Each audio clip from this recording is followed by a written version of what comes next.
Well, there's a lot to think about when it comes to planting rhododendrons here in Oklahoma. And right here is the spot where Leonard has decided we're going to put a plant in the ground. And walking up here to Leonard, I've noticed that the ground is very spongy. What is it we're walking on here? Right. Well, when we're growing rhododendrons here at our Lindenwood Gardens, we plant quite a few of them. So we have a bed prepared, actually composted material, and so it has a spongy characteristic. But you could also use good loam to create a bed like this, or if you're putting a single plant in, then you need to have a large hole 3 to 4 feet across. It doesn't have to be very deep. Okay, and when you say it doesn't have to be very deep, is this about as deep as we're going to go right here?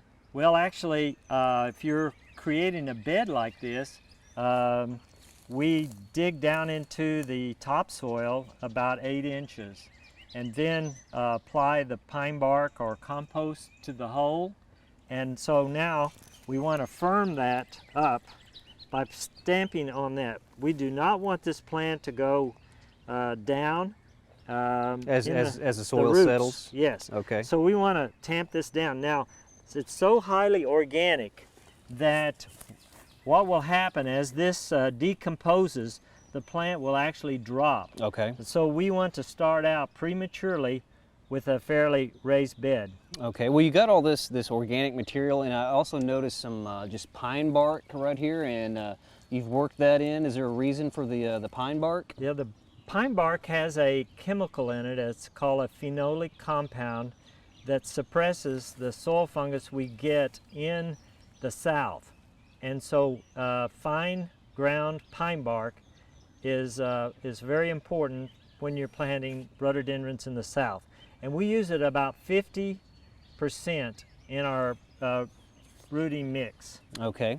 And you just... so here I am. I'm going to mix this into the this bed of organic matter. Loam that I have, or compost. Now you have to be careful with compost.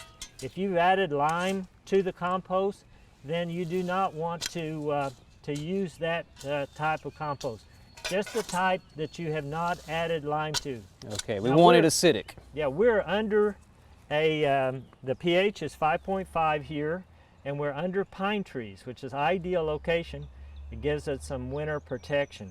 Okay. So we're going to put this in the ground, and we want to check the level. Now, when you get your plant, you take it out of the pot, and if you find that the plant is at any bit dry, take a bucket with water in it, and for about 5 minutes submerge the plant in water. So we want it very moist going in the hole. Okay. So we'll start out that way. Now here's our plant. We're going to orientate it. We're going to look at the foliage. Hey, it looks better this way. So we're going to turn it around. It still looks like you're going to plant that right on top of the ground, Leonard. Yeah, and we want it high in elevation because eventually this will come down. So now if you hold it there, I'll put the pine bark around the roots. Okay. And I'll take my hand and kind of tease out these roots so that they're in contact with the pine bark, because it doesn't do any good if you don't have the pine bark next to the roots. Okay, so you want those roots exposed. Yes. And not just contained within the soil ball that it came with. And there again, it's fairly moist there, so I'm going to put the pine bark around there. That's going to give us a lot of oxygen to the roots. The pine bark won't decompose for many, many years, although we know it will break down over time. And so what we're going to do, okay, now what I'm going to do with my hands is I'm going to pack this with my hands. You can use your feet if you want, but it could compress the air out of the root zone. Okay, lots of oxygen. And we don't want to do that. So, but we don't have a problem with with wind, we want to have a place where wind doesn't affect us, so we don't have to stake this plant. Okay. So, but we do want to kind of pat this down, get the pine bark in, and we're using about 50% fine pine bark to the Organic matter? to the existing soil.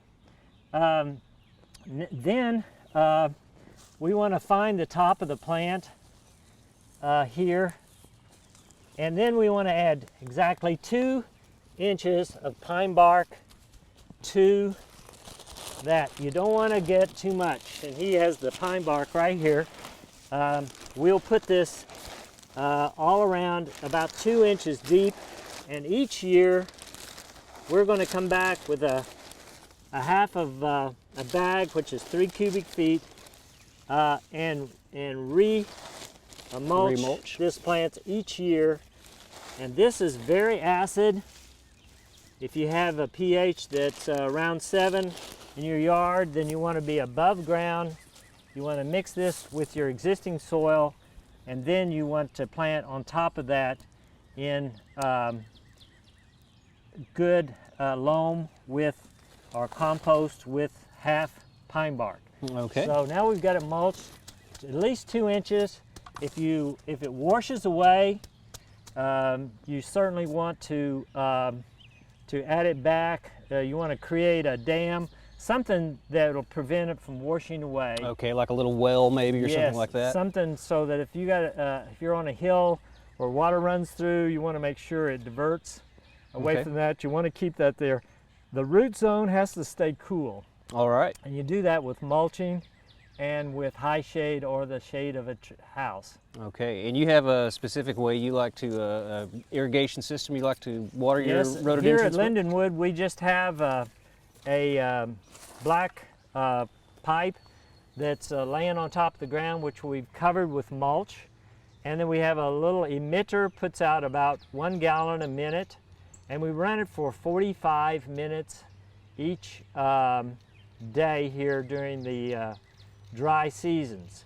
If we don't get a good rain, which we haven't been, each week, then we want to water these, which generally May, June, July, August, and September we water with this micro 1 gallon a minute. Now most emitters are 3 gallons a minute, but and you just run it for 15 minutes. But here we want real small particles. It's a cooling effect for the plant, and we run it for longer periods. Okay, sounds great. I think we've got the beginnings of a great plant here. Can't wait to come back in a few years and take a look at this really big. Well, let's go take a look at just a few cultivars you have here at Lindenwood Gardens.